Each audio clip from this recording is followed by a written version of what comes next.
donc par temps, par point, et ils sont revenus depuis longtemps, c'est par temps, et c'est beaucoup mieux finalement. Et quelque part, un peu comme la Formule 1, tu as des points par rapport au temps, c'est ça?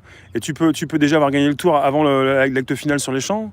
Ah ben non, non, de toute façon, à chaque étape, là, à l'heure actuelle, à Oui, chaque étape, du point A au point B, hop, à chaque fois, il y a des prises de temps. Et donc, il y a un classement qui se fait au temps. oui, mais au Après, niveau du classement, si le premier a beaucoup d'écart sur le deuxième, ah, est-ce que la dernière étape, des fois, n'est pas forcément essentielle? ah non, elle est plus du tout essentielle maintenant. Oui, La dernière fois où elle a, ben pareil, ça s'est joué sur un contre-la-montre, c'est en d'accord. 1989. Hmm. Ça s'est joué entre Versailles et Paris et Champs-Élysées. Oui. C'est-à-dire que Laurent Fignon a perdu le tour pour 8 secondes. C'est le célèbre tour où il a perdu pour 8 secondes, qu'il a marqué alors qu'il avait une cinquantaine de secondes d'avance.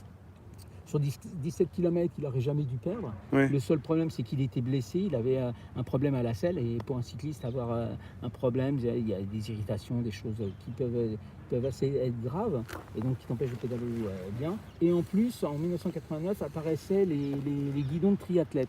Oui. Les guidons de triathlètes, c'est une sorte qui ont été interdits ensuite.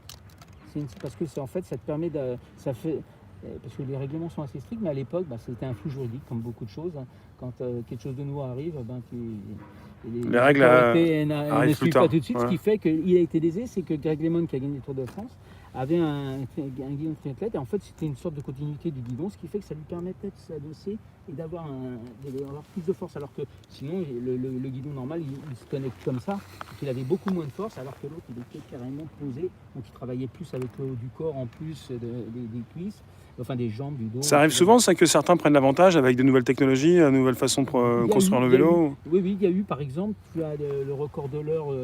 Il y a un record de l'heure établi avec des règles. Il faut que le vélo soit de telle façon, telle façon. Et il y a eu un moment, ça s'est un peu assoupli. Tu as eu un Écossais qui s'appelait Graham Aubrey, qui lui a pulvérisé. Il n'était pas du tout professionnel. Il a pulvérisé le record de l'heure à un moment, avec un vélo semi-couché, il était vraiment étendu sur son vélo. Enfin, il avait toutes les caractéristiques du vélo, parce que ça rentre dans certaines mesures, mais il avait fait de telle manière qu'il avait un aérodynamisme tel que il gagnait du temps. Ce qui fait qu'après, l'UCI, l'Union cycliste internationale, a remis le holà, et Ouais. d'ailleurs il a pu être homologué, ou alors dans d'autres catégories, parce que je sais qu'il y a les vélos couchés, il y a plein de catégories. Mais vraiment, la principale, c'est sur un vélo, on va dire, normal.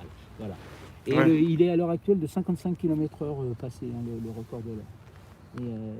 Et le premier record de l'heure officiel qui a été fait, c'est le créateur du Tour de France, qui était après le directeur du journal Lotto, qui était donc le créateur du Tour de France. Il l'avait fait à l'époque, c'était je crois que c'était au début de 1900, il me semble. Avant 1900, il était 35 km/h. Et à l'heure actuelle, je crois que c'est l'année dernière ou il y a 2 ans, il y a un Belge qui l'a fait monter à 55 km/h. Mais évidemment, ça prend du temps. Tu nous dis qu'en général, ils sont à 50 km/h sur le tour? Sur la piste, oui, mais c'est pas pareil. Là, c'est sur piste. Sur Là, piste. ils le font sur piste. Il est tout seul et il a pas un. T'imagines, comme tout à l'heure, le gars, s'il roule à 55, 60 à l'heure, le gars, pendant 1 heure, il tient ce rythme-là. Ah oui. Fou, quoi. Ouais. Ouais, c'est complètement dingue. Et il y avait même, à un moment, il y avait 2 records. Il y en avait un qui était au niveau de la mer, donc il le faisait souvent à Milan, et à Mexico. Beaucoup allaient à Mexico parce qu'en altitude, alors ils se préparaient 15 jours. C'est plus avant. compliqué en altitude. Et oui, et puis du coup, oui, mais lorsqu'ils faisaient le record, ils étaient beaucoup plus. J'ai quelqu'un dans la room qui connaît bien aussi le cyclisme, Ouais, un super. Pelote, qui me dit Moser était un grand spécialiste du record de l'heure. Moser, est-ce qu'il l'a battu? Je sais pas. Oui, c'est possible parce que oui. Alors lui aussi, il a été aussi un des inventeurs, parce que je le revois avec des capuches, avec des combinaisons, avec des vélos un peu particuliers. Oui, je me souviens plus. Il a dû le battre, oui, parce que c'était un grand rouleur. Alors il y a une anecdote aussi avec Moser et puis le Tour d'Italie et Fignon. Fignon, il a perdu le Tour d'Italie une année et au profit de Moser, parce que Moser c'était un grand champion italien, mais il n'était pas grimpeur. Et le Tour d'Italie, ils avaient quelques étapes de montagne. Ils essayaient de les raboter quand un Italien pouvait gagner. Et une année, donc Fignon, je crois que c'est en 84. C'est l'année où il a gagné son 2e Tour de France. Il était vraiment super fort. Et il s'est fait voler, et au profit de Moser, ils ont enlevé une étape de montagne en disant qu'il y avait de la neige alors qu'il n'y avait pas de neige. Oui. Ils faisaient voler l'hélicoptère de la télé juste au-dessus de Fignon, donc ça lui faisait faire des vagues dans les contre-la-montre. Ah oui. Enfin, il y a eu plein de choses, ouais, et puis Moser était hyper.